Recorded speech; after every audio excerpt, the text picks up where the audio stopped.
How the meta-war uses the peoples, tribes and nations of the lie as proxies. Unrestricted warfare utilizing multi-point means and methods to defeat and destroy a nation without firing a shot. The War of Poisons, Pharmaco-Weaponized. 1. The history of weaponized pharmaco. 2. The War Scroll Paradigm. 3. The corrosive effect chain. 4. The current threatscapes as 5. The future effects and mitigation strategies. For an even deeper dive, see the following and how they can be and have been used across the expanded domains of warfare. 1. Understanding meta warfare. 2. Understanding hybrid warfare. 3. Understanding cognitive warfare. 4. Understanding weaponized narratives, projective programming, transference and displacement means and redirection methods, confirmation bias formation and cognitive dissonance, mimetic influencing, programming and cause-effect triggering, semantic distortion tactics, binary triggering protocols as a means of the programming and reprogramming. Multi-point aggregated societal influencing on the 7 spheres and its amplification feedback loops. Perception shaping through digital media and broadcasting means and methods, brainwashing and behavior modification utilizing perception-based identity. The role of pharmaco in cognitive vulnerability formation. Across suicide rates are up, to include the Pentagon. Resilience training isn't enough, just talking about work-life balance isn't enough. We need to actually get some experts in psychology, neuroscience, sociology and anthropology in to help figure this out. A total of 321 active duty members took their lives during the year, including 57 Marines, 68 sailors, 58 airmen, and 138 soldiers. I would like to contribute this to a greater understanding for the public. I would add this is not just being used against the DoD. It has in law enforcement, targeted areas of the national workforce and the general male and female populations. I warned some time ago that we needed to look at a whole new class of bioweapons that are genome targetable. The breaches of medical records along with a multitude of inside leaks make this not only very possible, but probably already being used against us. This is but one possibility of many, including aggregated effect cascades. Also, it must be considered that a potential weaponized pathway could be within our use of pharma. If companies like Purdue Pharma have no moral reservations with cannibal profiteering on the general public, then don't you think such things would not possible within the DoD? This is an atrocity. Unfortunately, it is one affecting the entire nation. We are being systematically poisoned from many threat vectors. That is not new in the history of warfare. It also not limited to foreign actors and their proxies alone. Domestic multi-point threats. Just this week, fruit juices from many American companies were found to have high levels of arsenic, mercury, lead and other toxins. The majority of our food is never tested for toxins. Those companies who are busted rarely face criminal prosecution. How to spot who is a potential player in this type of warfare? Look at the projective national and corporate narratives as well as their rising geopolitical demands and arrogant proclamations in the light of their own strategic and tactical moves across multiple spheres of influence, both domestically and in regards to foreign nations. Exposing the unrestricted meta-war being waged against US. The unrestricted warfare being waged against US on every level. See how hostiles are leveraging our own language sets, narratives, history and present-day issues against us, first from the point of the 7 spheres of influence, then from a foreign policy framework. The Trojan horse of weaponized pharmaco. Weaponized pharmaco is not just used to prep the battlefield, but also is an active measures weapon of war operations already in progress on many different levels. How pharmaco preps the battlefield and then transitions into active measures. Boiling the frog slowly, red team gamification. The following is applicable across all nearly domains of warfare and the 7 spheres of influence. Hence why I refer to it as active strategic convergence effect. It is applicable to multi-point threatscape vectors. Thusly why it is so insidious. This approach seems very complex yet is highly patterned, with complexity arising out of many layers of simple algorithmic-like trigger response tactics being implemented simultaneously. This creates micro to macro cognitive vortex-like cascade chains which can be predicted by adversaries as per our known triggered responses across all levels of society. This is used to turn up the heat by degrees while making direct attribution difficult for the targeted and providing a means of plausible deniability by our adversaries. Let us look at this from one potential threat vector. Biowarfare. For example, taking the bioweapon perspective, softening up the target by progressive poisoning of the target over time prepares the battlefield of the human body and mind for next phase war operations, creating a myriad of health-related vulnerabilities in the targeted people. This makes staged deployment of genetically engineered and/or multi-phase introduction of engineered pathogens much more covert and scalable in effect, while allowing for maximum leverage using escalation and de-escalation tactics too. 1. Wear down and degrade. 2. Increase other means and methods to induce pathogenic amplifying stresses to further weaken the target, increasing the viability of success in next phase of operations. 3. Once target has been effectively worn down and degraded yet still has fight in them, the next ratcheting up of pressure is applied through next stage biopathogenic introduction into their ecosphere.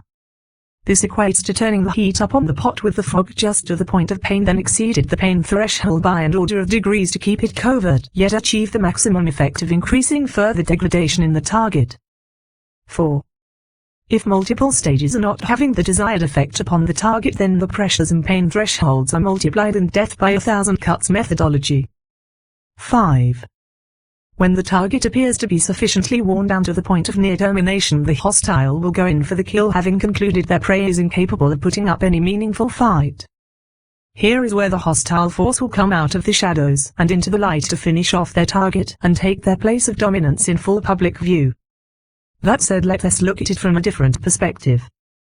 Let us game out a weaponized battle plan based on the pharmaco, meaning to drug and poison, approach. See the example of Mithridates 6's asymmetric hybrid warfare tactics and his use of poisons. Mithridatic Pharma Red Dragon Team Gamification. In the book The Screwtape Letters, C.S. Lewis essentially red teamed the spiritual meta tactics of two demons who were waging unrestricted warfare against a young convert to Christianity.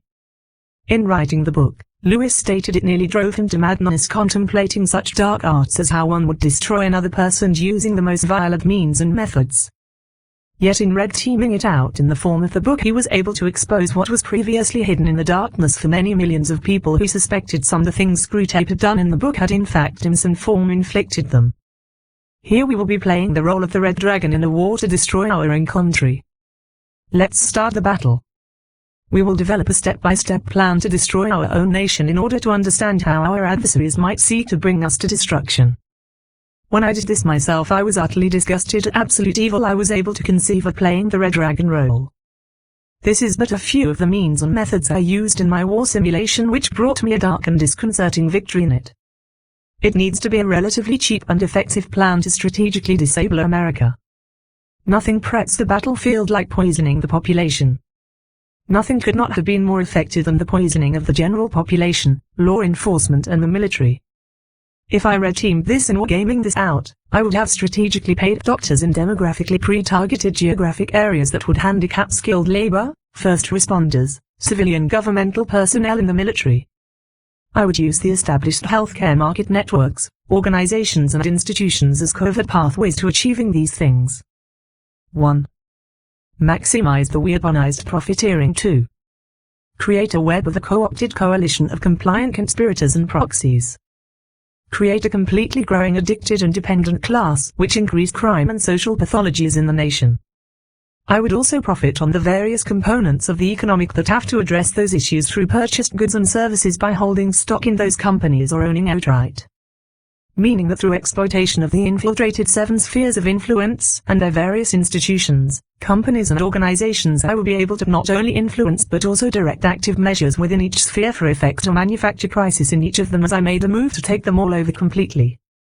As it did so, I will increasingly exploit the ever-growing vulnerabilities in each sphere, profiting on one hand and increasing aggregated economic costs to the entire society on the other hand, while destabilizing it and mitigating potential threats to the machinations.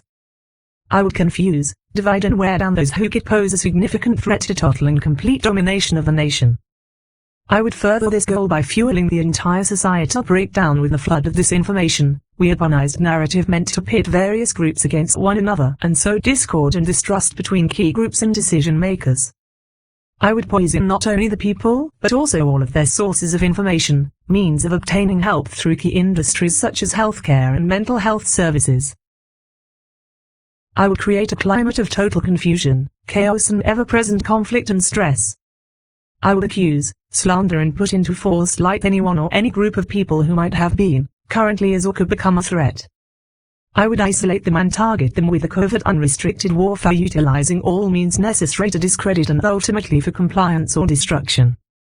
I would use direct and indirect methods and means. Employ useful idiots and paid proxies as soldiers in this fight. I would project everything I was doing on my targets, incessantly putting them in a defensive posture, forcing them under the control of narratives. Then I would trigger or manufacture events and fake evidential narratives to create the appearance of being in truth, while leveraging the responses of the targets as opportunistic false evidence, thereby self-justifying my claims. Where I could not get the target to react, I would use proxies to create the appearances of wrongdoing to make it appear that certain groups and types of people are actually a threat regardless of what to do or believe, thereby painting them in false light. I would create maximum carnage in skilled labor in strategically important industries. I would have an objective of wrecking the 7 spheres of influence while creating a climate of general moral and ethical corrosion. I would flood the market with illicit drugs. I would flood the nation with increasingly poisoned food, exploiting the vulnerability of an underfunded Food and Drugs Administration inspection capabilities and the lack of proper security at border crossings and harbors.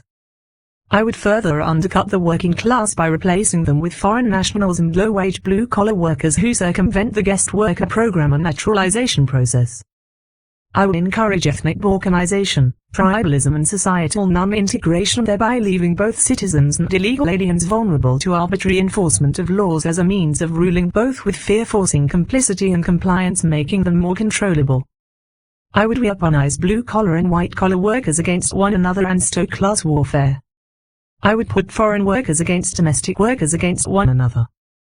See weaponized politicalization. See weaponized political correctness. See weaponized narratives and strategies. See weaponized economics and financial tools. See weaponized products and services. See weaponization of personal data. See weaponized perception shaping and the fight or flight triggered fear response in confirmation bias vulnerabilities. See the binary simulacrum paradigm.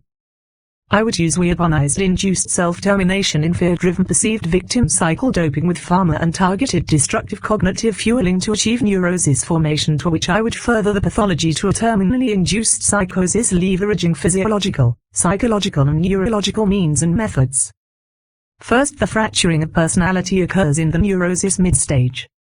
As late-stage neurosis crosses into psychosis, termination of the personality and banishment of the self with a disassociation of the self and self-hatred, triggering outward behaviors leading to a projective warring against the reflections of the former self in others.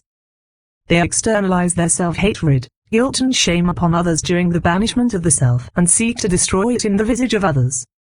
Thusly, why it is a near-absolute inversion of reality and is the most advanced and amplified form of a weaponized confirmation bias born of delusion.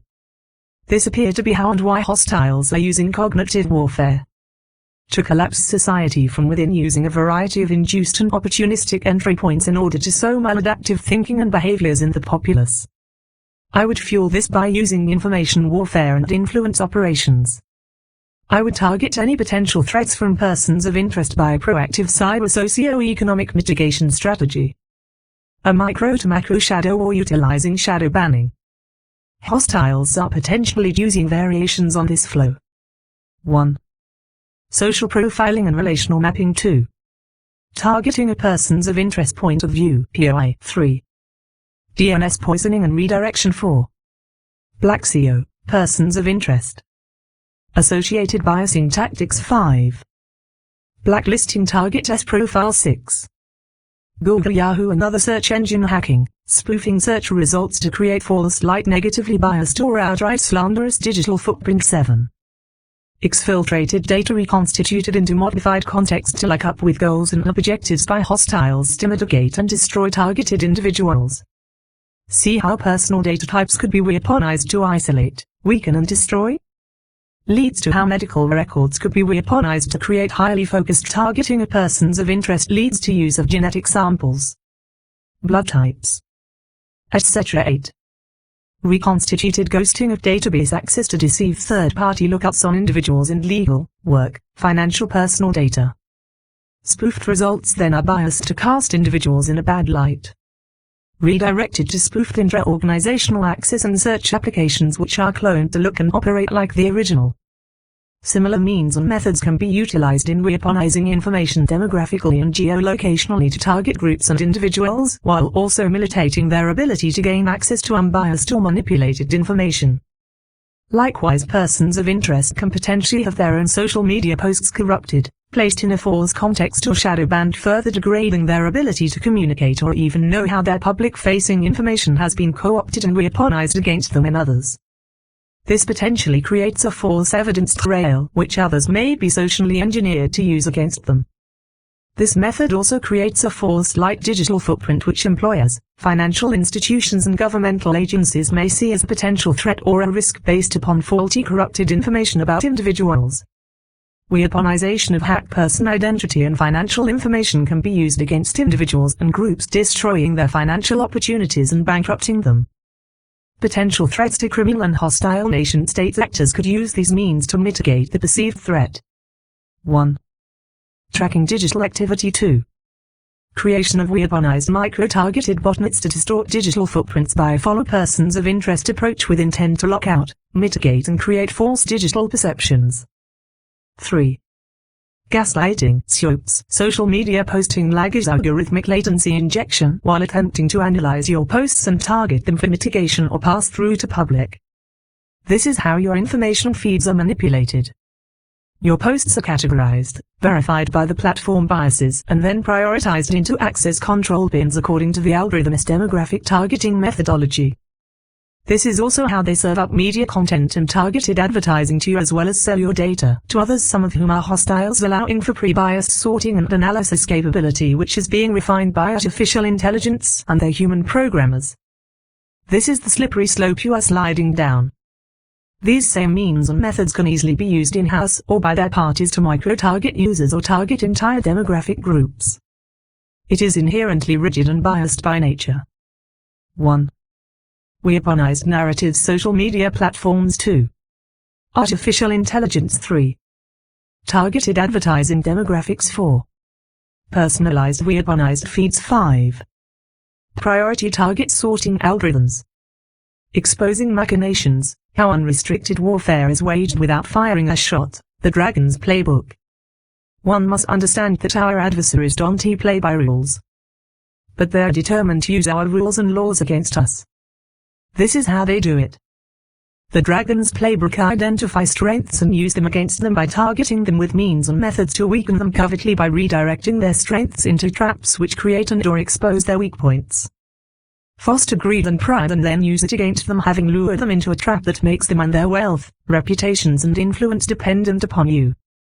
Lure into foreign traps while exposing their domestic vulnerabilities to exploitation. Sow confusion in the leadership and citizenry of your targeted nation. Then create an environment conducive for political correctness.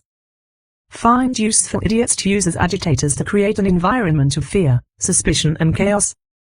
They will be indoctrinated with lies and mixtures of facts and fictions to whip up hatred against their unsuspecting fellow citizens. Gain influence and control of thought leaders and influencers across many key organizations and in important critical educational institutions. Implement a pharmaco strategy to poison citizenry with drugs to create social and health crisis using corporate interests and illicit criminal channels. The resulting cascading effects will allow you to make money on the destruction of your foes while costing them increasing amounts of money in attempting to mitigate the cascading ripple effects. Poison the information and co-opt the 7 spheres of influence while gradually taking over industries and organizations with which one can solidify influence operations. Undermining the cohesion of each of the 7 spheres allows for a steady corrupting of their society at every level over time, allowing you to gain power, wealth and control over increasingly larger swaths of the private and public sector. Work through proxies to fuel the fires between the divergent groups in that country with truth mixed with fiction to bring it to a boil. Spark social unrest so as to trigger blowback from the other side or sides. The more oppositional sides the better, because it is easier to use them all against one another by simple social engineering and disinformation tactics.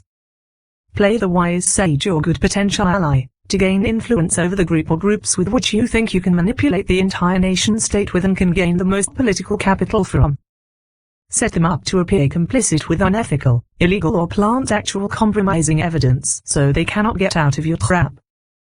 Offer to keep it secret if they meet some predetermined set of requirements which you can use against them directly as well as their opposition could use against them.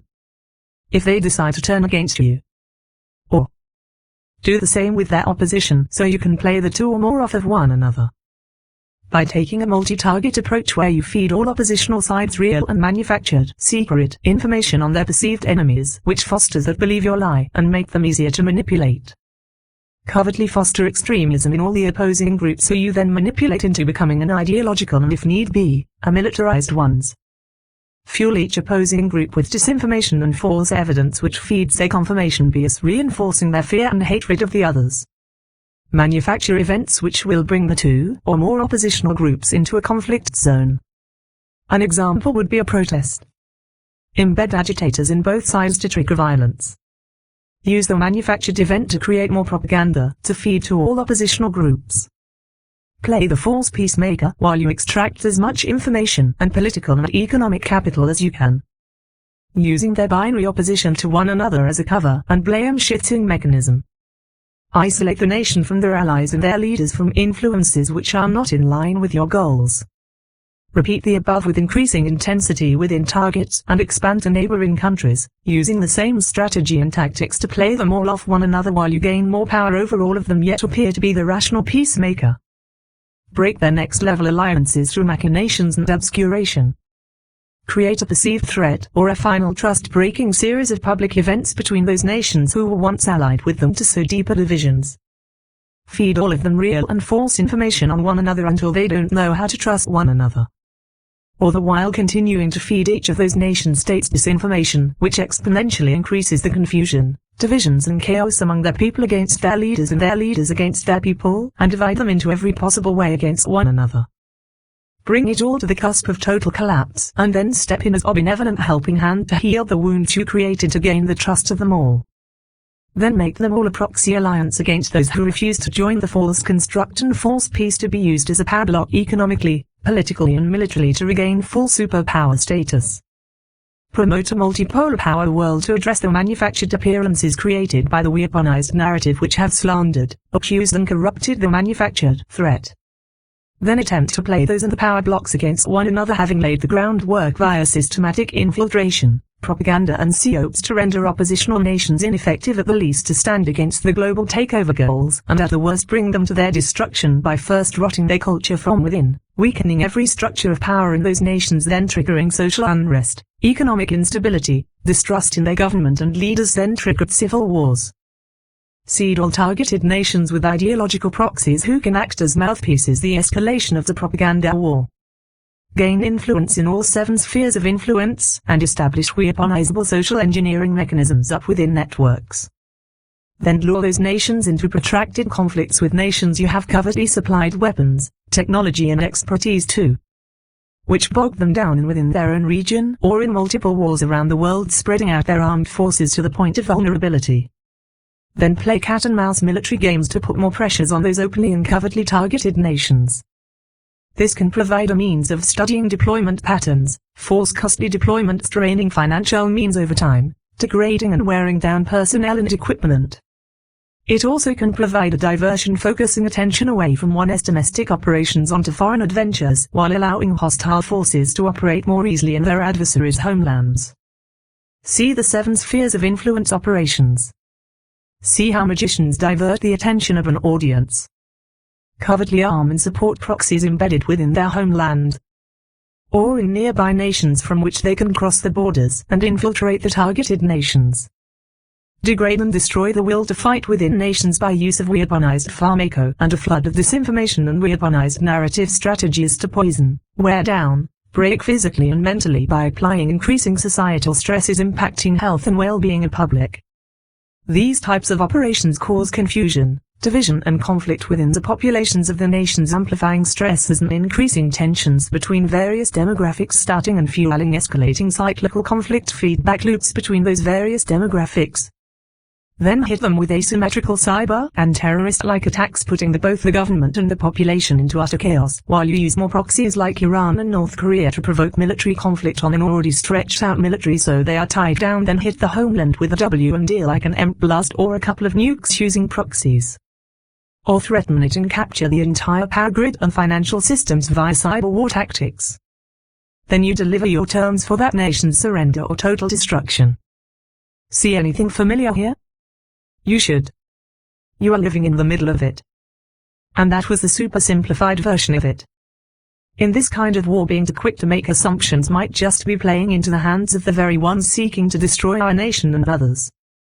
Now imagine it's not just Russia but also China, other nations as well as various clandestine, business interests, rogue groups and criminal networks.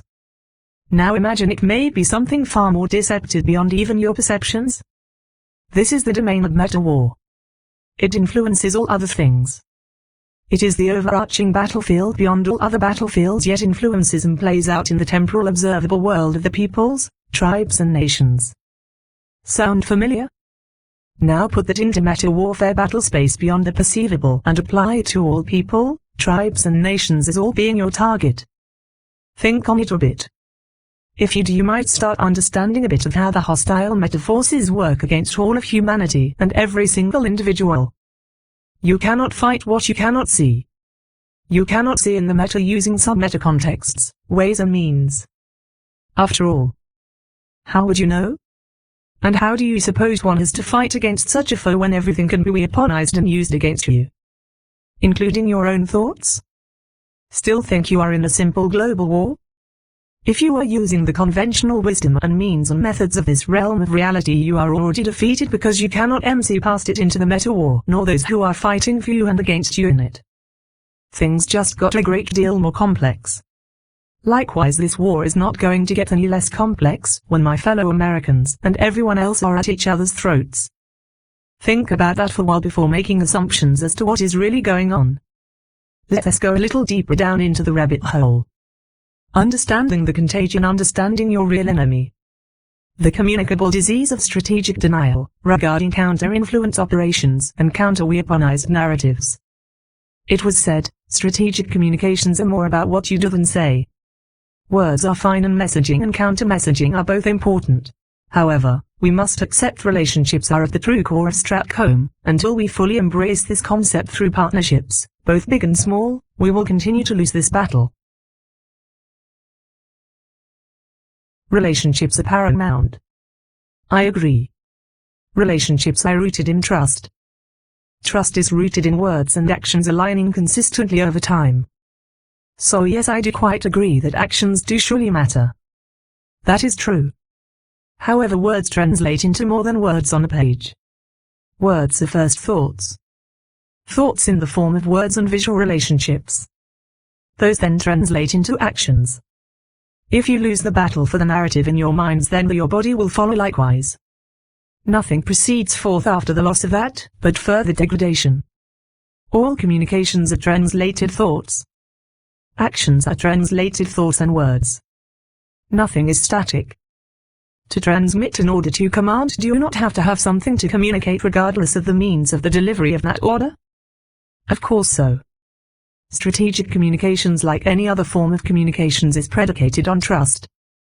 That trust is formed over time, as I said, building a trusted narrative. That narrative is both verbal and non-verbal, articulated in words and deeds.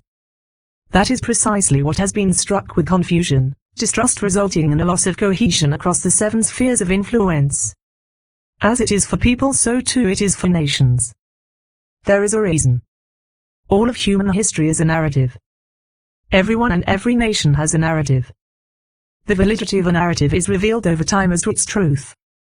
Contrary to what some might think, a lie is not the absence of truth, but rather truth taken out of its true context and misapplied in an untruthful context.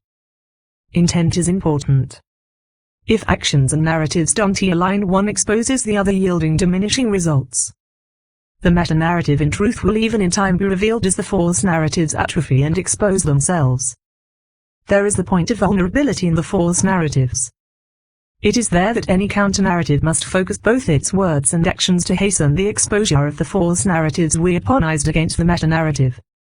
Otherwise the approach will always be a step behind your adversaries. One cannot wage any manner of war and lose the narrative at home. For if you do, you will indeed have lost much more than any outward focus strategy will gain you. Hence why I tell you that at home we have lost the narrative increasingly within the 7 spheres of influence. Influence operations must never be focused only over there, but edify and build up the homeland over here across the 7 spheres, leaving the back door open. And I can tell you that one reason I do not frequent the Beltway is that I spend my time traveling along the average people. I can tell you unequivocally that DC has and is continuing to lose a battle at home in regards to the 7 spheres of influence. What that translates into is glaring vulnerabilities across every area of American society. It doesn't take a polymath to see this. It only takes a willingness to see it as it is. That, my friends, is what I don't often see much of this at certain levels in the marbled halls of our federal and state governments, nor in many cases within the intelligence community and the Pentagon. Perhaps it would do many decision makers and those who influence them to take a bit of a trip around the nation and actually let me show you just how fragile the predicament is. I could go on ad nauseam and post never-ending mind maps with which to detail the interlocking relationships between the various micro and macro components, yet nothing will suffice like boots-on-the-ground observation and interaction. Should sound familiar to many of you considering various intents and attempts at relationship building embedded into operations around the world. If relationships are important, the first one which must be focused on is that of your own citizens. Thusly why I say if you lose the 7 spheres of influence you have lost the war. That, my friends, is reality. No nation can sustain endless warfare with any hope of success over the long term if this vital concept is not grasped deeply and allowed to firmly influence your own thinking and doing. Any other strategy will fail to bring about the desired outcomes if it is not. For it is the citizens who must pay for the nation's defense, build its armaments, join its armies and support its active personnel as well as its veterans. In this we have failed to do what was necessary to push back the darkness of corruption, arrogance and ignorance at home. The consequences are mounting. They will continue to mount until our adversaries have sufficiently weakened us as nations to break the will to fight them while fueling the willingness among our fellow citizens to fight one another at every level, allowing the poison of the false narratives to paralyze our ability to see anything else but its machinations meant to distort, divide, devour and destroy. So where do we go from here? How do we overcome the challenges we are now facing? Well, the starting point is a proper diagnosis of the actual situation. Let us dig in and see what we find. Section 3, The Nature of Reality and the Reality of Human Nature. Quantum reality check on the notions of what you think you may live in. When I speak of the metasphere, this is one way I often explain it. You can only use temporal means to measure temporal things. All of it points to a much larger reality beyond the finite confines of the temporal reality you can measure and observe. You can observe some things that infer the existence of something that is beyond temporal means of measurement by how it exerts an influence on things you can measure, such as what you call dark energy and dark matter. However, what is not measurable beyond the temporal 3D plus TS is the wall between the finite and the infinite. The finite points to the existence of the infinite in that its S-dimensional construct is one which allows you to see the effects of the unobservable in that which is observable in the temporal. Beyond that it is the metadimensional reality which the observable finite construct does exist. Your POV is in the temporal. Your observations or lack thereof doesn't negate the possibility or inherent probability of the metasphere. In fact, all your research does in fact point to it regardless of your denial of it or not. Does a child pick up a single grain of sand and believe that in doing so he has picked up the entire sandy shoreline? No. Do you think because you can measure what is temporal that you are omniscient on matter which are outside of your point of view in the temporal? Many of you do think so. That is not actual science, that is faith. Faith in your own observations and assumptions about the reality in which you have your being. Yet many mock those who speak of the spiritual realm, eternity and matters of faith as though they are somehow more evolved and advanced. That is pride. It may very well have blinded you to the actual reality you are existing in both the temporal and that which is beyond the observable, though ever present in superposition with you. You fear what you cannot control from your elaborate systems, explained from your subjective point of view and knowledge base. You fear because you actually fear that it might threaten to expose your insufficiencies, insecurities, hidden agendas, illusion of power, reputation, and most importantly your pride. So you mitigate. You cajole, slander, accuse, plunder, threaten, attempt to silence, discredit, strip of influence or resources. You devour, deny and attack. You destroy and even kill all to protect and serve your pride even when it works against your own best interests.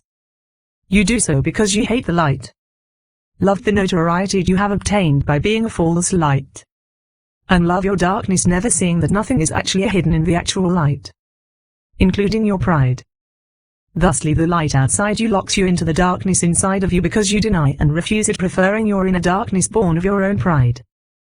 This is why you fall. This is why you create the very conditions for your own destruction. Broad is that highway and it is always rush hour on it. The interconnectedness of all things and wisdom of humility. Only when the last tree has died and the last river has been poisoned and the last fish has been caught will we realize that we cannot eat money. We do not inherit the earth from our ancestors. We borrow it from our children. All things are connected. Whatever befalls the earth, befalls the children of the earth. Chief Seattle. Love the creation, do not worship it nor anything in it. For the moment that you do, you corrupt yourself and corrupt all of creation, thereby destroying that which you were meant to care for and protect. Likewise, son, never worship your wife, for the moment you do, the less a man you become and the less a woman you make her, corrupting your love while destroying your greatest treasure in this world. As it is for man and woman, so too it is for the nations and kingdoms of this world. It is for this reason the empires rise and fall. The nations come and go and the peoples suffer. The tree of knowledge and fruit of pride. The obtaining of and compiling of great learned knowledge does not presuppose great wisdom in applying that knowledge. In fact, it most often fuels greater pride and the misapplication of it with greater consequences.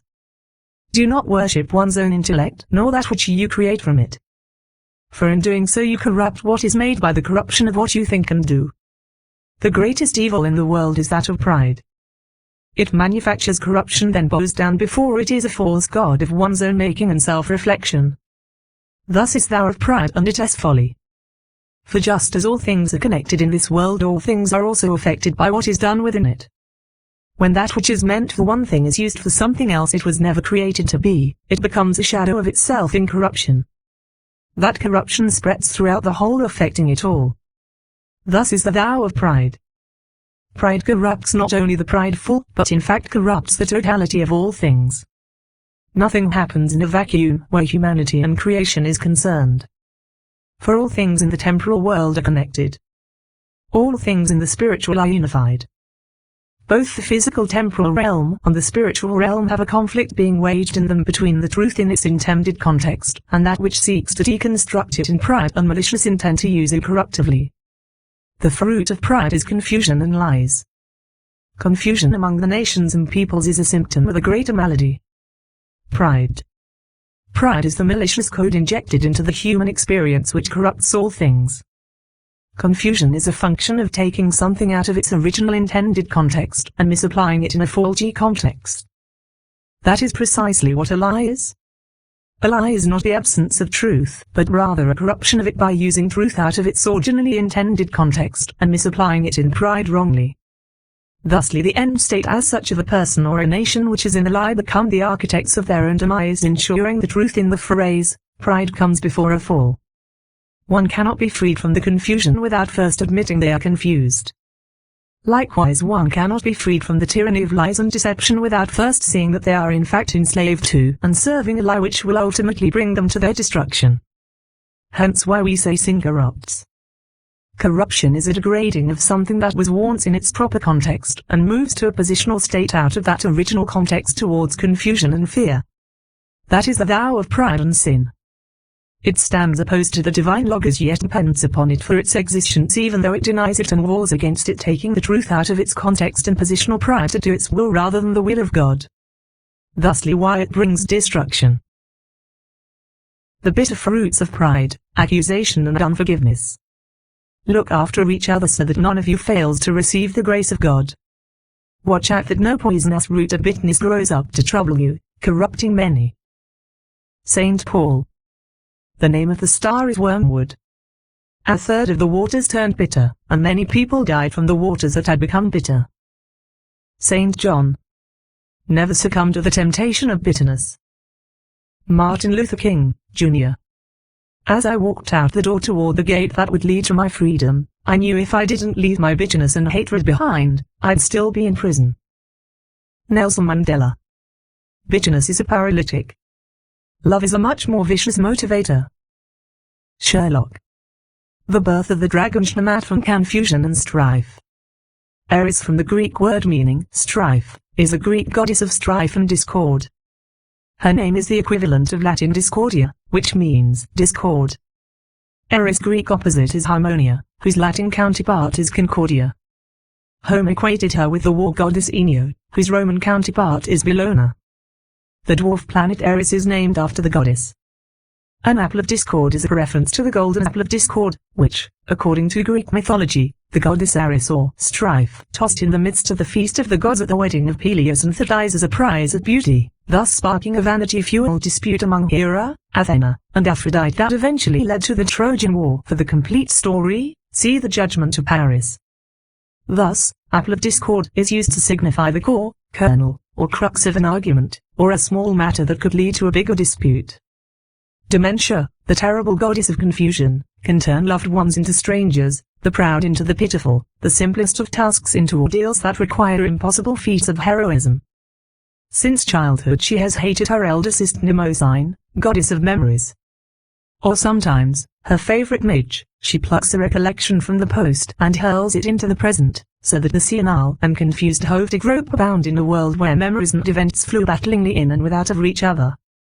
In other words, she mixes the past and the present, which is precisely what you see in weaponized narratives today from various people, groups, tribes and nations. Confusion, the goddess Dementia, is the precursor to fear and division which brings about strife. Strife means conflict. When the wind's confusion are sown into the seven spheres of society by hostile actors, what results is that of division and conflict. This is a tactic of war. It creates a cause and effect triggered response morality in people, tribes and nations. The intent is at the root that of bitterness, jealousy, envy, malice and revenge. All of it is rooted in pride. The pathology of inverted unified dysfunctional cause and effect. The inner condition of a man or woman informs their worldview and actions in this world. It is heart which informs the mind and the mind which observes the world. If one is in darkness of mind and heart, then their perspective is limited to that which is observed only on outward appearances. This is spiritual and intellectual blindness and is a vulnerability to seeing the world as it actually is, regardless of position and educational level. False perception and latent pride conspires with gain knowledge in an individual and is misapplied out of its intended context. Thusly, as such, is a corruption of the knowledge base and its application. This leads to negative consequences and micro to macro ripple effects which amplify the resulting feedback loop, aggregating with that of all others, walking in the thou of pride, infecting the totality of all creation. The amplifying feedback loop of the thou of pride. 1. Gained knowledge base. 2. Pride and arrogance. 3. False perception. 4. False assumptions. 5. Misapplied knowledge. 6. Corrupted actions and outcomes. 7. Micro to macro cascade effects and ripple effect. 8. Triggered blowback effects. 9. Corruption of all creation by influence effect. Bitter fruits of pride, the death of the authentic. The flaccid morbidity of these days is seen in how lies are elevated to the level of truth and the truth is plundered to fashion the lies which seek to extinguish the very truth it needs to steal to keep itself in existence. In the end, the lies are all exposed by its dependence upon the truth. Thusly, the truth will always win because it needs no lie to be true. Which is quite unlike the lie, which cannot be anything on its own without truth itself. The truth is self-evident and self-sustaining without end. Not so with the lie. Confusion among the nations and peoples is a symptom of a greater malady. Pride. Pride is the malicious code injected into the human experience which corrupts all things. Confusion is a function of taking something out of its original intended context and misapplying it in a faulty context. That is precisely what a lie is. A lie is not the absence of truth, but rather a corruption of it by using truth out of its originally intended context and misapplying it in pride wrongly. Thusly the end state as such of a person or a nation which is in the lie become the architects of their own demise, ensuring the truth in the phrase, pride comes before a fall. One cannot be freed from the confusion without first admitting they are confused. Likewise, one cannot be freed from the tyranny of lies and deception without first seeing that they are in fact enslaved to and serving a lie which will ultimately bring them to their destruction. What is the most valuable thing in a world of fake? Being real. Something the world needs more of? Something civil governance needs more of? Burn the scripts. Say what mean and mean what you say. Otherwise you are only keeping the whole marriage going, making it a prison. What is the most valuable thing in a world of lies? Truth. Something most people demand of others while hiding from it themselves. Now, ask yourselves honestly why it is everyone feels compelled to be on social media? Is it not simply to promote oneself? We shuffle data around like trained circusmen on a treadmill, don't we? The actual statistics show just how absurd all this really is. Is this not a facsimile of the real? Do we not get rewarded for complicity, not authenticity? You know, rewarded by that little dopamine burst when people approve of some post or share it. This is but simulacrum. Plastic eat folly. How often do we actually take the time to consider the ideas put forth beyond our search for our next socknet hormone hit? We are always selling something, promoting something, never stopping to think that we are merely trained monkeys feeding the digital moguls more money as they sell out data to the highest bidders. We are all merchandise whose lives and time online is bought and sold like cheap candy in the checkout line at a convenience store. We live in a simulation of the real. The digital simulacrum. We are owned by it. Informed by it. Controlled by it and addicted to it. And what do we actually gain by this fertilitude of existence? Are we more informed? Are we more rational and sensible people for it? Tell me, are we more kind and respectful of others because of it? I think not. Look around you. We are atrophying into automated singular bubbles of self-obsessed shadows of the real. This is life in the utopian digital republic of Anacornia. A mirage that is more in tune with an Orwellian nightmare mixed with Huxley's Brave New World. It is like in its utter absurdity. We live in a shadowland of intellect and spiritual authenticity placated by the next thing we wish to buy in a pursuit of happiness which always remains just out of reach, telling us the next person, place or thing will be the one that grants us happiness. But look at what we have become. Prisons unto ourselves. Echo chambers whose thoughts and ideas bounce off the walls of everyone else's echo chambers, filling our empty spaces with unintelligible noise. The cognitive dissonance is deafening as much as it is distorting in our digital fortresses. The sound of silence is terrifying to us as would seem. For the noise is often more comforting than the lack of might possibly reveal. Yet without it we cannot hear one another. Only the noise of competing voices and emotive frequencies all jumbled up and mixed together with static. Confirmation bias of fear-driven self-derivatives. The heteroboth conundrum. Most see reality through the lens of a hetero paradigm or the both-and paradigm. What a conundrum for each. Both are doing the very things which they accuse the other of. A false absolutist thinking. What if the use of the two together are actually one unified contextually correct perspective? So it is with deductive and inductive, strategic and tactical, macro and micro perception. Use of one does not presuppose the absence or vital need of the other.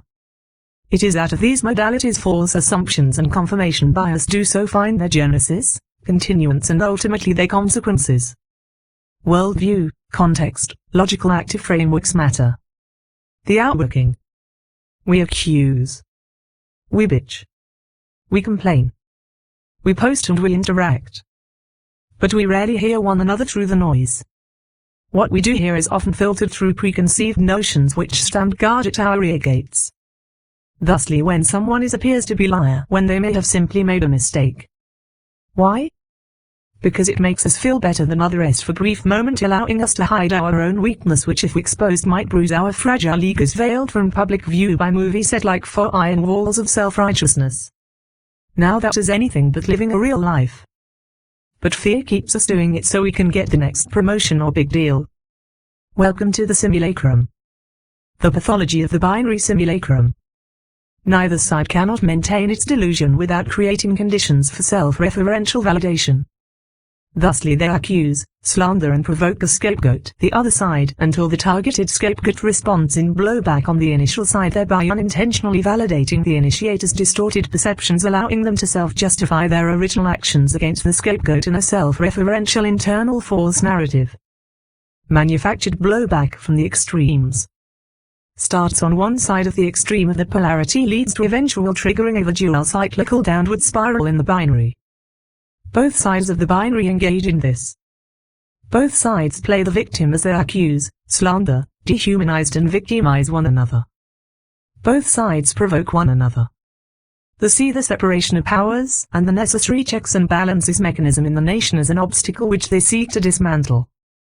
The result is lawlessness, unbridled corruption, suffering and destruction. Micro-macro inversion and triggering, how the illusionaries use the false magic of specific events as diversion to create the illusion of appearances and cover their actual intent and actions. While Americans are arguing and fighting one another, the diversion created emboldens those who are the enemies of all people, including the very ones being pitted against one another from the extremes. It is a classic tactic in waging proxy-driven hybrid warfare.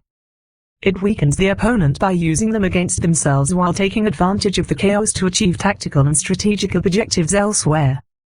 It is patterned and algorithmic in nature when seen in the broader context of the psychosocial, geopolitical and economic reality. The event-specific myopotheater focusing on the micros like a magician directs the attention of the audience into a narrow band, knowing that they are trying to figure out the trick. The magician uses it to actually trick them. So in looking for the trick, the audience is actually being tricked by a magician who both counts on them to do so and so has diverted them in such a way as to deceive them using their own logic and perceptions against them to create the illusion, which then shocks the audience. Likewise, a malicious code does a similar thing in the micros, individuals, and macros, the nation-state, using diversion tactics, event triggering and confirmation bias to deceive both people and nations. As it is for people, so it is for nations, the entropy of the lie. Our foes are extremely clever. They are extremely adaptive and appear to always be one step ahead. But this too is but smoke and mirrors meant to demoralize and wear down. Knowing that people are en masse easily manipulated due to short attention spans, the fast pace of the high-tech world, basic day-to-day responsibilities and realities, the magicians of national and geopolitical illusion are able to socially engineer cause and effect triggering by hyper-focusing the public on specific news cycle events which act upon the divided collective consciousness of the nation as a means of diversion, furthering the malicious codes macro-level to micro-deceptions. This takes on a life of its own as the feedback loops of the binary become mutually self-perpetuating with little active measures involved but to occasionally add additional fuel to the flame through increasing the propaganda flow to one or both sides of the extreme binary, which in fact are working in concert together from the extreme polarities to create the binary oppositional algorithmic downward spiral, attempting to bring all people towards their destruction as the nation atrophies and fractures to a point of terminal effect. Meanwhile, the nation's enemies use this to achieve their strategic and tactical goals, chief among these being the managed degrading of the nation to stand against them even as the nation is devoured and diminished exponentially in power and influence globally, allowing for power, wealth and influence to be siphoned off to the very ones who intend on replacing them for machinacious and corrupt reasons. It is an inherently beast-like paradigm here. The strategy is a form of unrestricted warfare waged in secret until the targeted peoples, tribes and nations are subdued and subjugated to their enemies as slaves. The illusionaries even use their own plans and intents in a weaponized projective tactical as part of their weaponized narrative planted in the targeted country in a kind of macro-level displacement, transference and projective mechanism. In this way they are in fact telegraphing what they have been doing, are presently doing and planning to do, hidden in plain sight or bait in a clever projected inversion. Thusly you can see how the enemies of the out nation are in fact fully co-opted by the same malicious coding in its advanced state and goal. Tyranny in various autocratic constructs. The most obvious nation-state example of this is seen in the North Korean regime and in dictatorial soft-power autocratic regimes like Russia and formerly China before they predictably reverted to their old Dragonist imperium-derived Thao autocracy. They all utilized and still utilize the soft power approach only until such time as they have gained a critical mass of power, wealth and control. In doing so they have blinded themselves to their own vulnerabilities, which fuels their own fear from the position of their pride, which always precedes their fall by nature of their own decisions, which exposes them and manufactures their eventual self-destruction. Contextual reality check. I do not reveal what I reveal in the vacuum of pure emotion, nor detached to careful study of history and present-day analytics. I am deadly accurate predicting trends and their outcomes if course correction is not brought to bear. If people want solutions that work for both sides, we stand ready. If not, we will just as easily fight to tear at both sides until they are out of way, so we can do what needs to be done for the benefit of all people, even those who are in the way and accuse us. This is reality. We can come together in the middle ground and work together, or the consequences of not doing so will scale exponentially until both sides of the equation are not longer able to remain an obstacle to addressing these problems which are afflicting so many people, tribes, tongues and nations. We are past political wing mixtures and confirmation biases. We offer olive branches or the swords of both sides. We are thoughtful and rational people who want to focus on solutions, not remain ensnared in the manufactured fertilitudes of the polarity, the hall of mirrors and duplicity of diplomatic false light. In the hall of mirrors, which distort and can confuse, one must remain faithful to what is good and true. In the complexities of world affairs, many will arise who will reflect back to you that which appears to be of likeness, however it is merely mirage meant to deceive while they engage in malicious intrigues under their perceived cover of darkness. All things have their proper and true context. It is those who work in false light who mirror back reflections in opposition fashioned in projective machination. Though they pretend righteousness in their cause, their words and deeds when brought to true light are revealed as facsimile. Thusly it is, in regards to the wielding of the civil sword and its tools of diplomacy and military power. Though the false reflection and malicious projective narratives will be arrayed against us, we must not give in to the temptation to succumb to its goals of rendering us incapable of whatever action is needed to ultimately triumph over its falsity. We must not let the appearances of our adversaries' false narratives dissuade us from the proper course of action needed to obtain our victory over them in the end. Many will not understand and fall prey to false narratives which our adversaries foster among us. Even still, we must stand firm. Within organizations, one of the greatest vulnerabilities in any society is that of institutional and professional arrogance. Oftentimes this arrogance is simply a masking of individuals' insecurity, cannibalistic crony careerism and ego protectionism, which manifests as a projective mechanism rather than actual capabilities and results. The effects of such individuals create a fear-driven, risk-averse subculture within an organization. In education and professional life, the problem with the hetero perspective is seen in the oversimplification of politicization by both sides. The rigidity of the left-right paradigm negates the inherent reality of true capabilities and aptitudes in regardless to individuals. Both sides of the political spectrum think their approach superior than their binary opposite. Look at the world around you. The current global and domestic realities are the fruits of decisions by both sides of the political and business spectrum. Both sides engage in multi-level confirmation biases which are self-referential. Both have strengths and weaknesses when it comes to how their educational and professional points of view work out in the real world. If one is intellectually honest, at the very least you would have to look at the current problems we are collectively facing and say that the competing binary status quos are failing to achieve the results needed to bridge the gap and solve our pressing issues. Nowhere is this more obvious than in the current way both education and business communities are reverting back to more autocratic criterion and technocratic rigidity from oversimplification in how they evaluate individuals' capabilities. The global panopticon, utopian technocratic dreams gone bad. The building of the metaphysical, physical, psychological and digital matrix. The psychodynamics of the lie, in which all the world is entrenched, is easily seen in cyclical reruns, micro to macro, within human history. Nothing is new but rather repackaged in every generation for every generation and in every age for consumption of the masses. Here included are the organizational structures and leaders. Like a great movie projector, its forced light funnels outward from a singular source of lies. That source is pride personified. As the course of human events rotate around its darkened gravity well, the zeitgeist births have greater consequences in each turning. Let us be honest here. The momentary pleasure fades in glory as quickly as it burst upon us, promising so much yet delivering so little. That empty wanting germinating from falsity, fueled by the raging fire of pride, vaporizes in a steam engine of a vessel named ego. Such as matters of state, when the cult of personality spins the scissionary between the positive and negative propaganda poles. Here in the space between the polarities, centrifugal forces, is the eye of the storm. It is no doubt true, humanity here lives on the dark side in a film negative. Our mortal coil-derived worldviews are inherently invented from the inside out and inverted from beginning to end, lest the human personage never awaken from the dying dream into a consciousness of truth. For nothing comes without. And that, withoutness, as such, is a being withering in the entropic chains of its inherent finite limitations. Like a drunken parade, we stagger along the sloping street dressed in rags yet painted in various shades of whitewash. Yes, we laugh stupidly all along that downward spiral towards terminus. It is this we call death. So it is for an individual, so it is for the nation-state, whose delusion has mastered its present and murdered its future.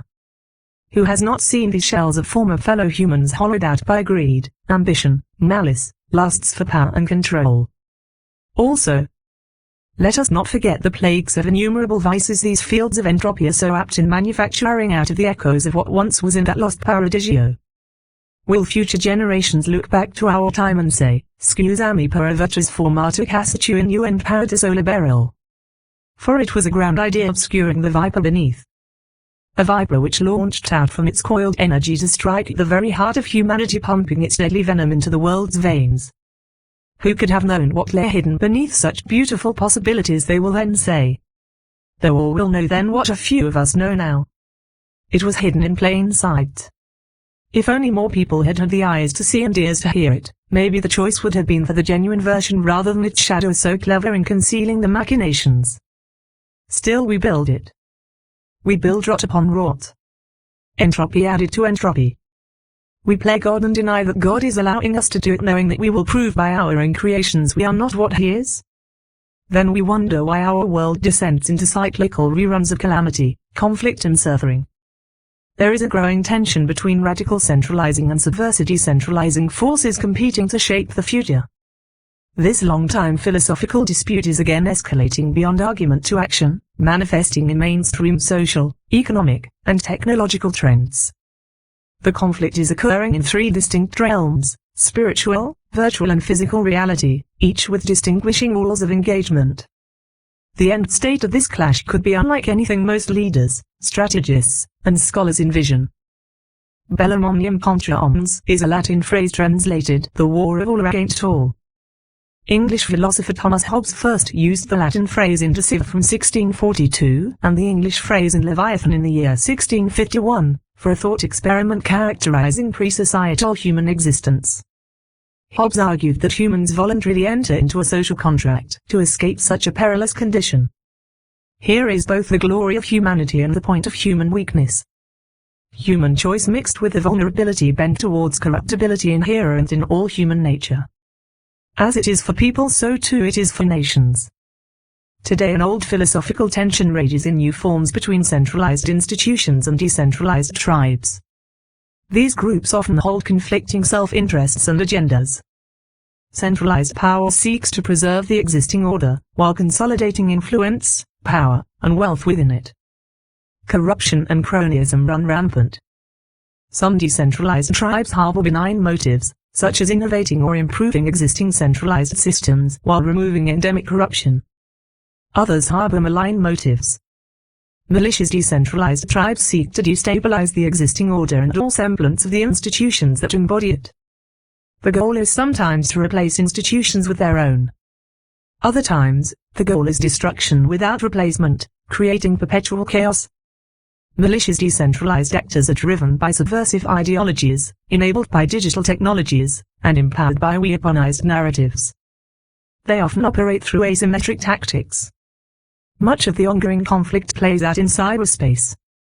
There, new methods of decentralization are gaining adoption, including decentralized alliances such as virtual nations, decentralized governance infrastructures such as blockchain, and decentralized economic models such as open source and black markets funded by cryptocurrencies.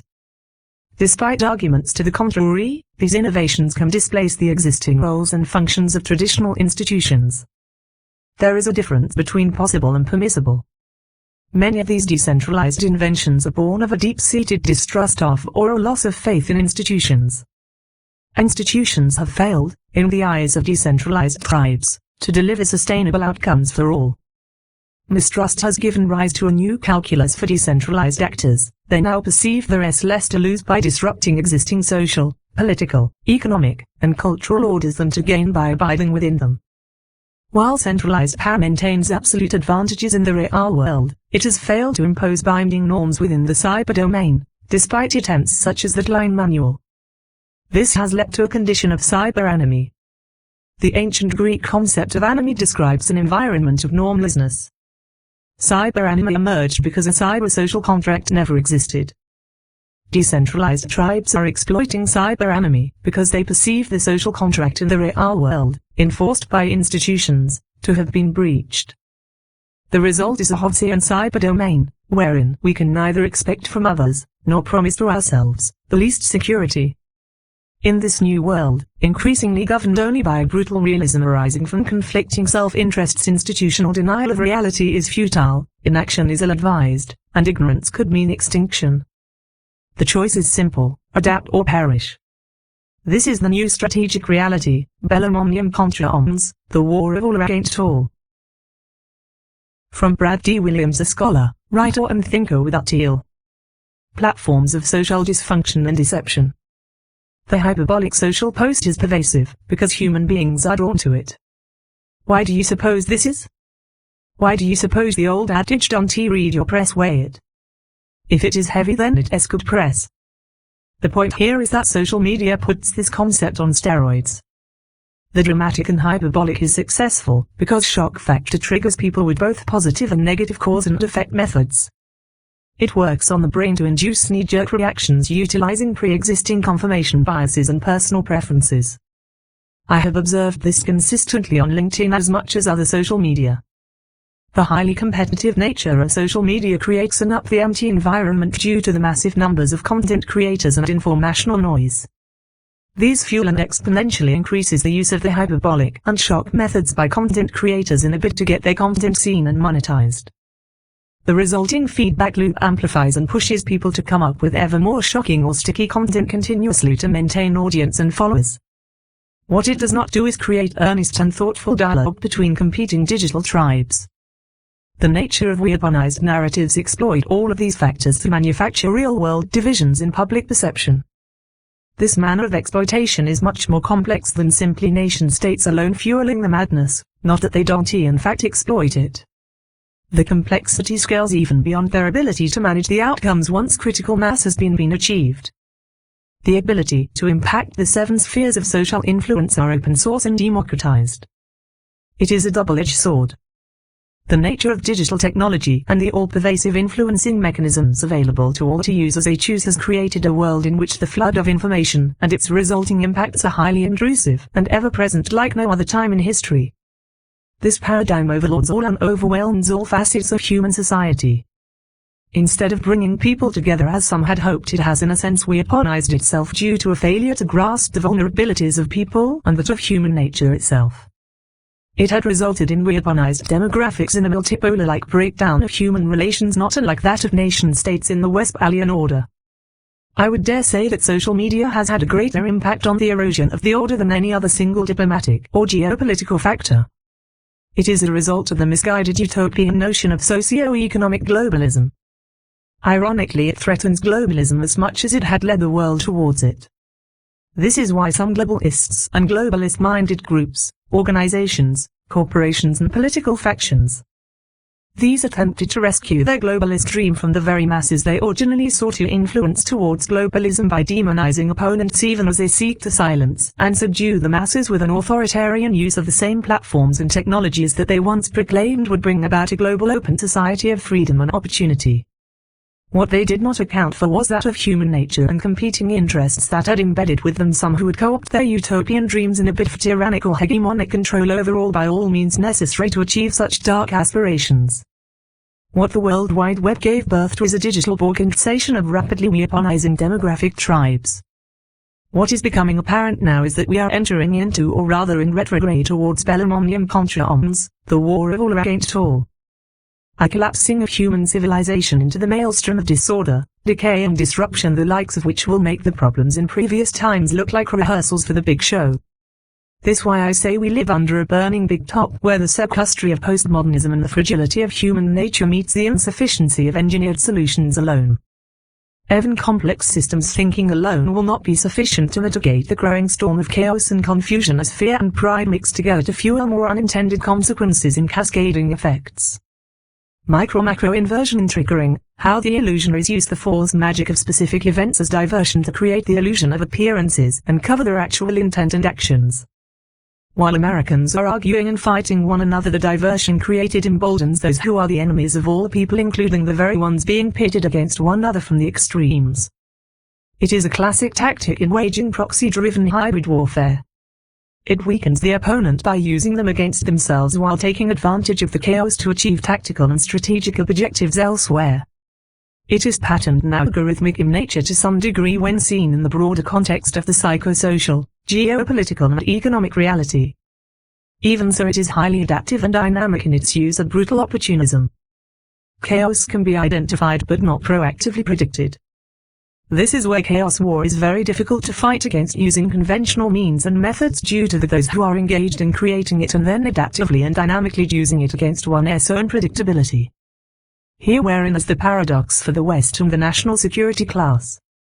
As Sean McFate wrote about in brutally stark terms, our conventional view of war is stuck in the dying Westphalian rules-based order built upon nation-states.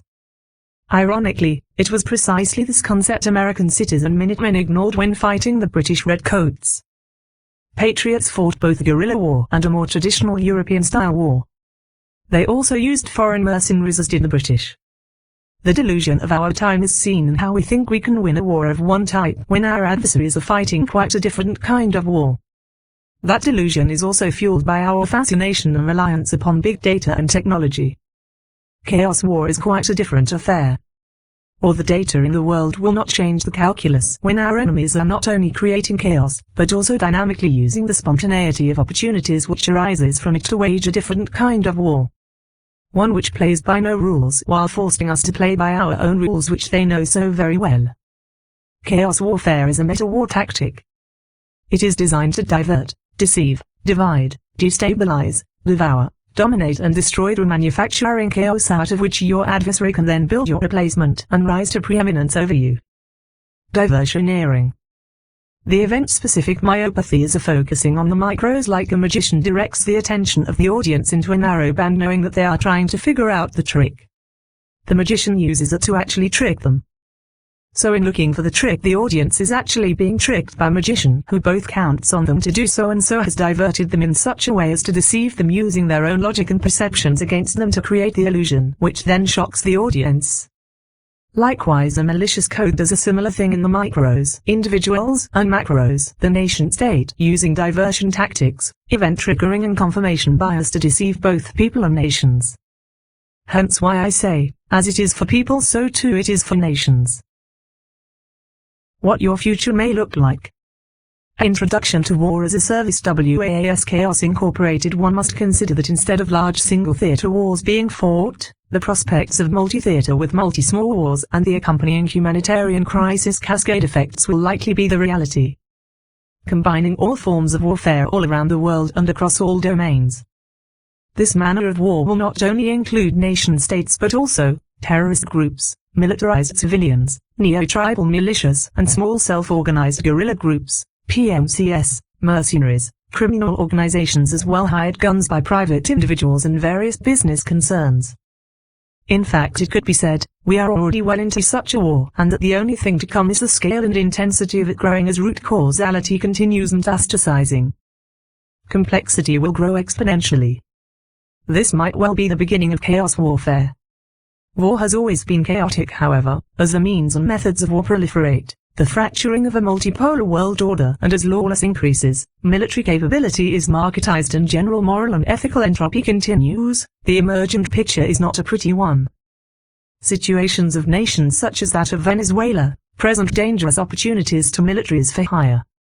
Narco regimes, like that of failed petro-dictatorships as in Libya, are flush with cash and weapons.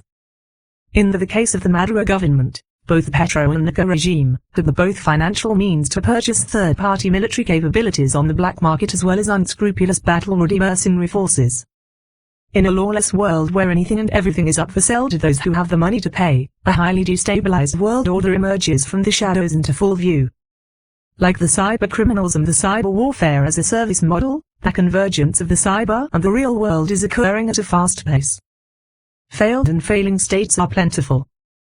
And the desire to create more is growing as the market for military services further privatizes and gains normalcy in an increasingly chaotic and lawless landscape. The lines continue to blur between traditional notions of war and the re-emergence of the kind of wars that characterize the pre-Westphalian-based world order. When all things can be weaponized and then marketized, including war itself, the future does indeed begin to look much like a de-evolutionary movement back to a more savage time. A time which has characterized most of human history. One which is dark and dystopian in nature. The majority of those who have lusted for a return to a multipolar order did not foresee the fruit of their desires metastasizing into anything but a utopian secular paradise on earth. This too is not new in human history. In fact, it also is the norm rather than a phantom. Here is where the utopian dream turns on itself, becoming a self-deceptive nightmare. Key point. Those who have money will hire these military corporations. Those who control the money will attempt to build their kingdoms of sand and defend them at all costs. It is not hard to see where this will lead for most if not the entire world. It is not hard to see how what is new is not at all. It is simply the old order repackaged for this present age with even more technological means to cause great tumult among the people's tribes and nations. Expanded domains of warfare. 1. Land 2. Air 3. Sea 4. Space 5. Information leads to ideological leads to worldview leads to cognitive 6. Cyber 7. Economic corporate markets public versus private nation state versus decentralized groups and interests financial 8. Political/diplomatic 9. Metaspherical spiritual. Economic warfare 1. The sucking up of money and the manipulation of the markets and fueling drugs and other illicit trades which leads to drying up the resources and creating destabilization which leads to chaos creating the self-justification for new order 2. Race to control and secure resources and regions of value. 3. See the prescription drug crisis as cannibal private corporatism to secure wealth for a kingdom. 4. Erasing nation-state boundaries leads to weaponized immigration and refugees to destabilize both the source countries and the destination nations. Information warfare, miso soup. 1. The mass manipulation of peoples, tribes and nations. Diversioneering and plundering. 2. See miso strategies and tactics to move nation-states to destabilization. 3. See the unified groups and their weaponized narratives, Russia, China, Iran etc. and oligarchs. 4. The targeting of groups and peoples who pose a threat. 5. A dismantling of worldviews and ideologies that pose a threat leading to the false construction of new ones with short duration lifespans. Technological warfare and kingdom building 1. See robotic technocratic rise leads to security state which leads to the means and methods to gain and control their kingdoms with further implementation of domination total surveillance state socio-economic credit system hybrid. 2. See weaponized information deployed against 7 spheres of societal influence. Then used to control it. Corporatocratic transnational kingdoms, iron mixed with clay 1. See the rise of corporate rule over governments 2. See dual-use technologies as means for corporations and kingdoms to gain satellites for intel and vast military capabilities for hire or lease or buy. Military corporations build their coffers to build their own kingdoms by servicing those whom they will eventually take over once they have secured enough power and influence in the corporations, nations or regions. 3. Weaponized narratives targeting weaponized demographics as a diversion and divisioneering technique 4. See deep state constructs and influences 5. See private militaries and paramilitaries and intel agencies 6.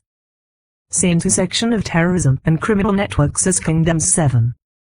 See cartels and narco-terrorist groups intersection with nation-state proxies and mercenaries in kingdom building. Lose Z as example 8. See the monetization of proxy warfare as a service offering born out of the Cold War era proxy wars. Thrones of Iron and Sand, means and methods how oligarchs and terrorist groups are raising kingdoms using the people they intend to rule as their source of money and power. 1. Redefining war for our times 2. Properly defining peace for all time. W. A.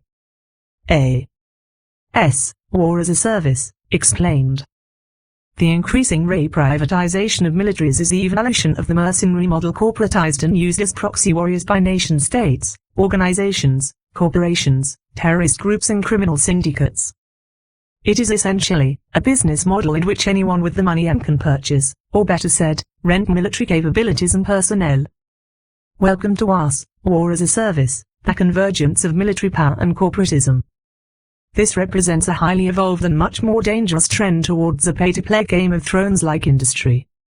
It divides the nation-state Westphalian model by dividing loyalties within nation-states with brutal business realities placing profit over patriotism, ethics and morality. It is weaponized mercantilism blended corporatism. It is the arms trade evolved. It threatens to distort the military-industrial complex beyond repair. It has been called War Incorporated among many other things. What it is really is militarized product and services that transcend national boundaries and the rules-based order. It is inherently beastly and brutally profit-driven. It is also highly morphological while being untethered from the accountability of governments and the rules of law. Clickbait-triggered response warfare, an example of the changing face of war. Russia's strategy is much more tactically focused on clickbait and switch use of traditional naval force as a diversion for more non-traditional use of asymmetric commercial shipping utilizing covert connects containerized weaponized systems that can weaponize traditional shipping. This approach actually makes their capabilities more dangerous than simply the big Navy force projection methodology. It allows them to move assets easier and more covertly for operations as well as for supplying allies and proxies. Meanwhile, it allows use of their traditional naval assets to bait US into expensive diversionary traditional naval counter-tactics. The Kremlin is smart in their use of resources to achieve tactical goals. They use US strength against it while creating opportunistic vulnerabilities which they can or could exploit. They work below the threshold of what is traditionally considered war while exploiting US predictability. Meanwhile, China makes its moves towards securing a forward-facing policy of dual-use mercantilism, gaining control of commercial harbors around the world as they build up their deep-water navy. Now put two together and you have the groundwork for a weaponizable dual-use global supply chain that can move mill assets covertly using commercial networks. The push-pull reality of clickbait warfare. Many people have attempted to accurately explain the nature of low-threshold warfare and hybrid warfare. If you want to understand it, look to how the cyber war is being fought. The cyber threatscape is now influencing real-world strategies and tactics. Take the digital clickbait tactic for instance. Look how it is being applied by Russia's bait-and-switch tactics to tie predictable responses to achieve goals and objectives underneath the threshold of what is considered warfare or an act of war. Russia employs a push-pull methodology to provoke a reaction, then pull back, luring their foes into their pre-produced self-justifying weaponized narrative. This is illusioneering. China is even more astute and clever at this. Distortion seeding using bots and information and influence operations, what is often called active measures, sows confusion and discord into the 7 spheres of society to create confusion, division, distrust and conflict. See domestic narratives and foreign narratives diversionary switching. The fog of attribution, the democratization of self-destruction. Attribution has always been a problem with solving crimes. When the digital age arrived, the problem of attribution came of age in a whole new way that superseded physical nation-state borders, businesses and personal freedoms, liberties and boundaries. What we have seen happen is metastasizing of the worst in human nature projected through the vast cyber realm. Attribution issues in cyberspace are also increasing in the real-world battle space across domains as vast privatization of military capabilities proliferate and offer a multiplicity of options for nation-state actors as well as organizations and wealthy individuals to field pay-to-play military power. This vastly complicates the emergent threatscape. It corporatizes proxy warfare. When combined with cyber warfare methods and tactics applied to real-world military operations, one can see the highly dangerous and chaotic world disorder. Sharing some characteristics with organized criminal organizations, the black market of military force removes the diplomatic and punitive checks and balances of the Westphalian order, which attempted to restrain the not-so-new age of global unrestricted war and violence. It looks like a marketization and democratization of wars. However, it is simply the global elite morphing the world to their advantage, all the while profiting even more on it. Now apply the attribution problem to use of cognitive, biological and/or ideological weapons. You can see how fragile the remaining global order is when you start to see the current and emerging threatscape. Add to this the proliferation of the technology, means and methods to produce such weapons for ever-decreasing costs. Goals and objectives. 1. To cause death by 1,000 cuts. 2. To create conditions to keep us locked into our own rules and predictability while degrading us across all 7 spheres of societal influence. 3. Using the adversary's strengths against them while creating more vulnerabilities, while hitting the weaknesses and newly created ones. This is a tactic of unrestricted warfare which devolves into an extreme form called chaos warfare. Thought it all starts out in an attempt to control the entropy using misguided autocratic means or a form of corporatocratic durable disorder paradigm. 4. To wear down and wear out, breaking the will to fight against their designs. 5. Mythos projective, to create the global appearance of America and our allies being the irrational aggressor while painting themselves in false light as being the rational actor to deceive peoples, tribes, interests and nations. The triggered response modality. 1. Distortion leads to 2. Deception leads to 3. Distrust leads to 4. Diversion leads to 5. Division leads to 6. Degradation leads to 7. Forced dependence 8. Leads to a devouring and destruction of people, places and things. Economic factors. 1. To cause us to expend resources, assets and financial means to adjust to their bait-and-switch tactics. This degraded capabilities and resources over time while acting as a diversion. We cannot be reactive in a predictable manner, or else we will remain at a disadvantage and in confusion. Nor can we not go on the unconventional offensive, choosing to remain only in a defensive counter-move paradigm. 2. To create the appearance of something to manipulate markets for profit. 3. Nation-state to organization to regional, to destabilize, degrade, divide and devour while appearing to be the victim and the forced light white hat peacemaker. 4. Cannibal capitalism, to create more markets, exploit and maintain current markets. 5. To gain control over mission-critical industries to co-opt and maximize profiteering to power matrix. 6. Enslavement, honey traps to ensnare and entrap, then co-opt and use against the best interests of their own nations and or organizations. 7. 7 spheres of influence, to gain control of, to consolidate power and mitigate threats to that power. 8. Destabilization of public unity and consensus, degrading governmental and economic to act on behalf of the public's best interests while introducing entropy, corruption into public and private sector, further dividing and degrading. 9. Deception creation, to lure into situations which make weaponized narratives appear true, causing confusion, division, diversion, degrading ability to take action, destroy. Decreases trust in government and business. Decreasing effectiveness of both. 10. Diplomatic advantage, disruption and manipulation and leverage creation in negotiations. False peace as a cover for more advantages to force compliance and complicity. 11. Covert attribution paradox, use of proxies for plausible deniability. 12. WAS, war as a service, contract-driven warfare, grows exponentially, complicating the geostrategic calculus for diplomatic efforts and military operations of governments. But also provides a means for governments to achieve short-term goals and objectives without the complication or political consequences of using military. It also degrades military while disconnecting use of force from civil governmental checks and balances accountability. Over the long term, governments are building their future adversaries unintentionally, even as they are paying them in the short term. It undermines over the long term to achieve short term benefits while degrading their own power during the entire process. They are essentially paying for their own destruction and or future dependence on these companies. 13. Institutional structural degradation decreases public trust in those institutions, leading to a vacuum which allows hostiles to fill it financially and ideologically. When applied to governmental institutions, it can paralyze and degrade civil authority, decreasing its effectiveness in addressing hostile threats, proactively locking them into a posture reactive that is more vulnerable to predictability and influencing, feeding public domestic and foreign weaponized narratives and fueling bait-and-click warfare effectiveness. 14. Deconstruction leads to power reconstruction into structural kingdoms, replacing and/or coexisting with nation-states which are made subservient.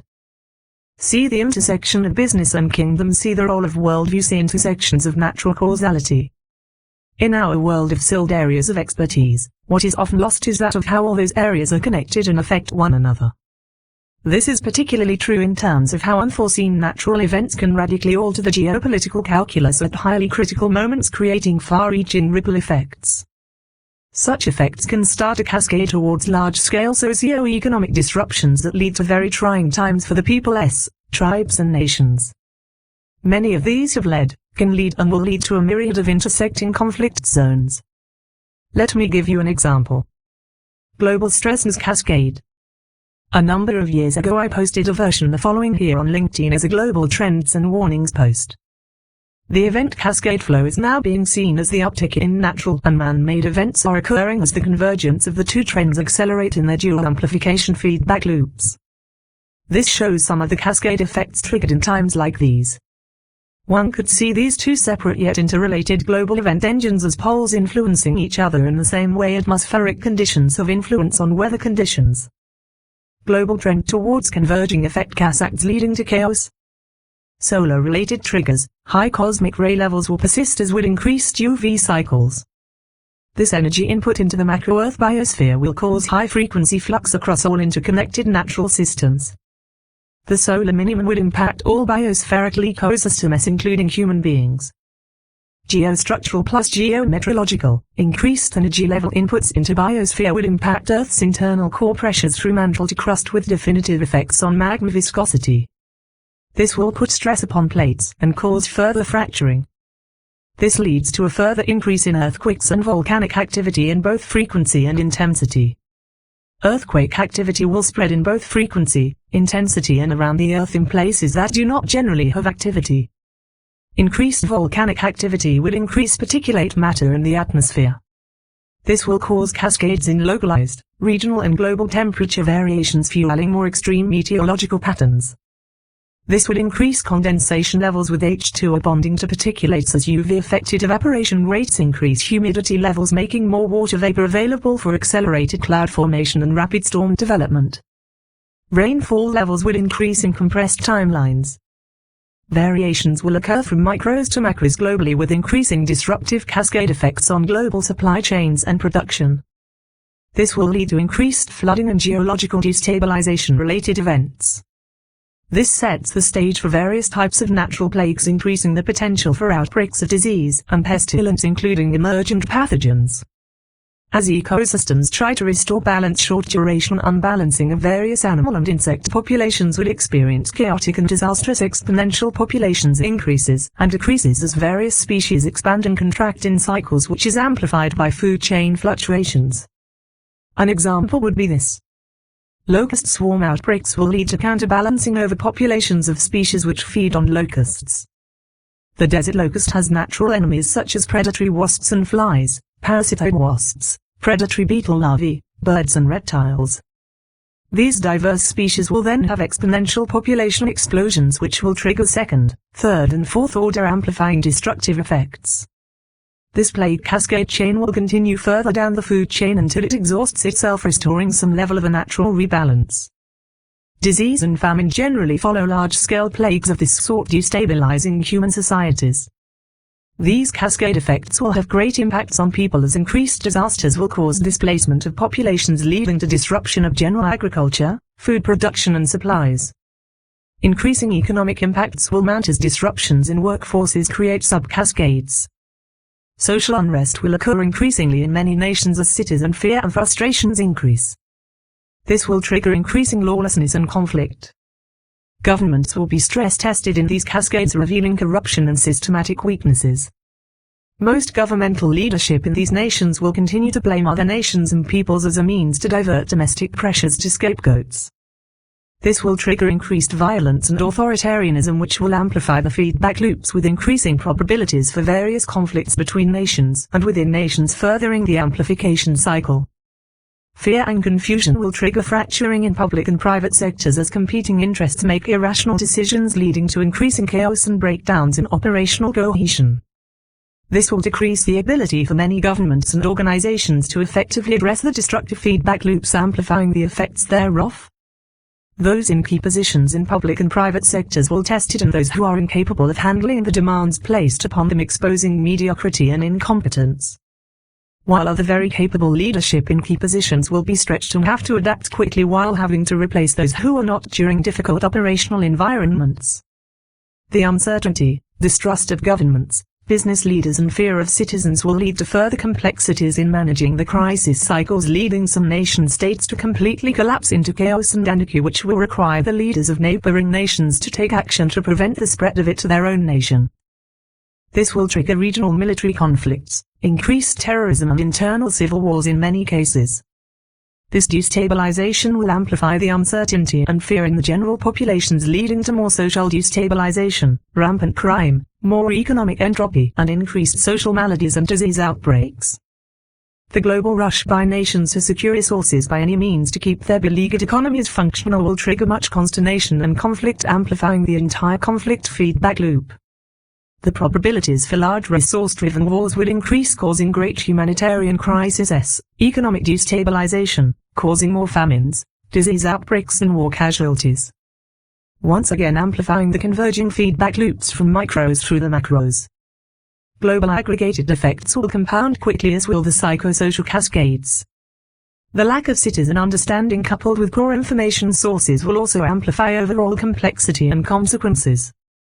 This will further impair the ability of many governments to properly address these issues, as deceptive and misleading information fueling widespread fear, confusion, distrust, scapegoating and demographic fragmentation continues to worsen general conditions. Technological systems as well as general infrastructure will be tested during these cycles. Endemic entropy in those systems will occur quickly. Complexity will scale as poor decision-making and solutioneering amplify the problems. Blame shifting and refusal by many to take personal responsibility for their own actions will only worsen these conditions, fueling further amplification of all the stressors. What this will cause is chaos and destruction among the peoples, tribes and nations, causing widespread collapse of viable governable nation-states, increasing the probabilities for global hyperwar using all manner of weapon systems, including such weapons of mass destruction as chemical, biological and nuclear armaments. Shnamat, Chaos War. In the religion of ancient Babylon, Shnamat is a primordial goddess of the salt sea, mating with Abzur, the god of fresh water, to produce younger gods. She is the symbol of the chaos of primordial creation. She is referred to as a woman, and described as a glistening one. It is suggested that there are two parts to the Shnamat mythos, the first in which Shnamat is a creator goddess, through a sacred marriage between salt and fresh water, peacefully creating the cosmos through successive generations. In the second chaos Gamph, Shnamat is considered the monstrous embodiment of primordial chaos. Some sources identify her with images of a sea serpent or dragon. In the Enuma Elish, the Babylonian epic of creation, she gives birth to the first generation of deities. Her husband, Apsu, correctly assuming they are planning to kill him and usurp his throne, later makes war upon them and is killed. Enraged, she, too, wars upon her husband's murderers, taking on the form of a massive sea dragon. She is then slain by Enki's son, the storm god Marduk, but not before she had brought forth the monsters of the Mesopotamian pantheon, including the first dragons, whose bodies she filled with poison instead of blood. Marduk then forms heavens and the earth from her divided body. These myths and legends, though often presented as archetypal, have real-world realities. Chaos, as I mentioned earlier, is the eternal foe of law and order. It is the enemy of order upheld by truth and justice. It is the dragon of deception and destruction. It is Chaos War. See our media on the following. 1.